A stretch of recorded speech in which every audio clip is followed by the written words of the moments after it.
আসসালামু আলাইকুম everyone, welcome back to my channel. আপনারা সবাই কেমন আছেন? আশা করছি আল্লাহর রহমতে সবাই ভালো আছেন। আমিও আল্লাহর রহমতে বেঁচে আছি, আলহামদুলিল্লাহ। আজ আমি আপনাদের সামনে একটা ভিডিও নিয়ে হাজির হয়েছি। দেখুন কত সুন্দর ছোট ছোট মাছগুলি হলো পাবদা মাছ। দেখুন, পাবদা মাছ কে কেমনভাবে খেয়ে থাকেন আমি জানি না।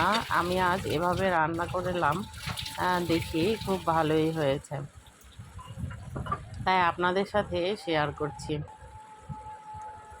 শুরুতেই আপনাদের কাছে ক্ষমা চেয়ে নিচ্ছি, দীর্ঘদিন আমি ভিডিও দিতে পারিনি, বিভিন্ন ঝামেলার কারণে দিতে পারি নাই, শারীরিক অসুস্থতার কারণেও দিতে পারিনি। দোয়া করবেন যেন আমি রেগুলার ভিডিও দিতে পারি। প্রতিদিন ভিডিও দিলে চ্যানেল গ্রো হয় তাড়াতাড়ি, কিন্তু আমার হয়ে ওঠে না বিভিন্ন ব্যস্ততা এবং অনেক সমস্যার কারণে। আজ এটা হয় না, কাল ওটা হয় না, এসবের কারণেই হয় না, ভিডিও দেওয়া হয় না।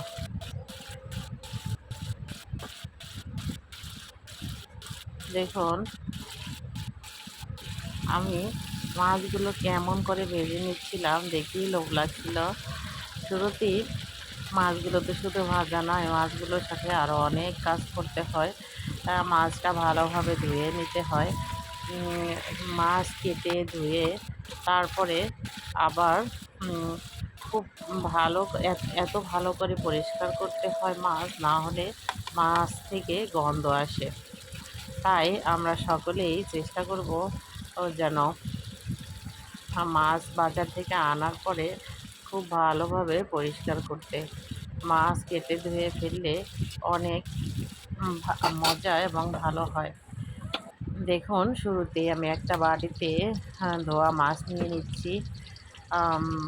মাছগুলোকে আমি এত ভালো করে পরিষ্কার করেছি যে মাছ থেকে একটুও গন্ধ আসছিল না।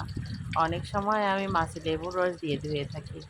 দেখুন, তার মধ্যে আদা রসুন বাটা দিয়ে দিলাম। এরপরে দিয়ে দিলাম লবণ, স্বাদ মতো লবণ, বেশি না কম না। তার মধ্যে দিয়ে দিব লাল মরিচের গুঁড়া।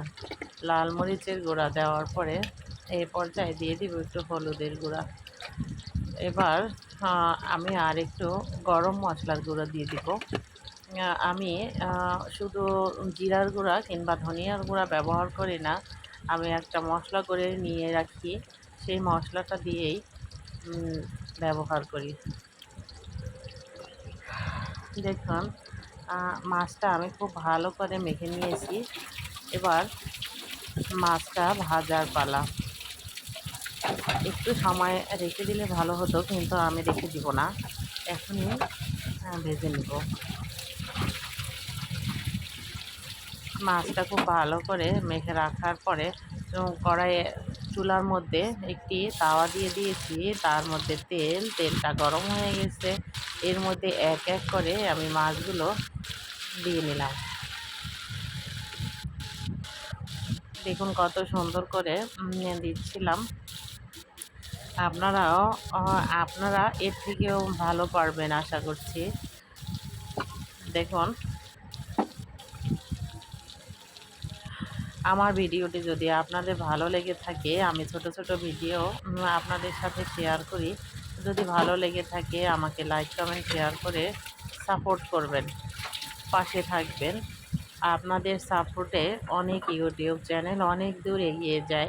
আশা করছি আপনারা আমার চ্যানেলটাকেও একটু সাপোর্ট করবেন, আমার চ্যানেলটা অনেক দূর এগিয়ে যাবে ইনশাল্লাহ।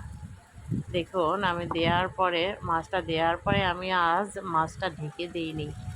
তারপরে মশলাটা দিয়ে মশলা এবং তেল একাকার হয়ে গেছে। তারপরে একটু ঘুরিয়ে নিচ্ছিলাম, ঘুরিয়ে নেওয়ার পরে সব জায়গায় মাছের গায়ে লেগে গেছে।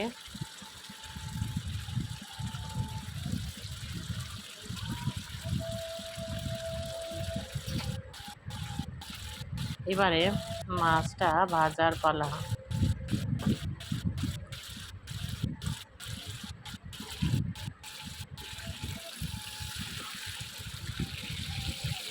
মাছটা এমন কড়াভাবে ভাজবো না যেন মশলাটা পুড়ে যায়। আমি অনেক মশলা দিয়েছি।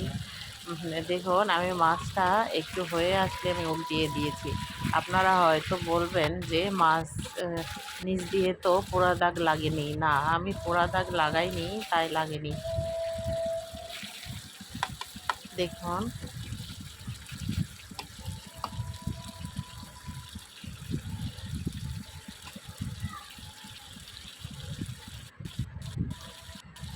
এবারে মাছটা আর একটু হওয়ার পালা হয়ে গেলে নামিয়ে ফেলবো। আসসালামু আলাইকুম।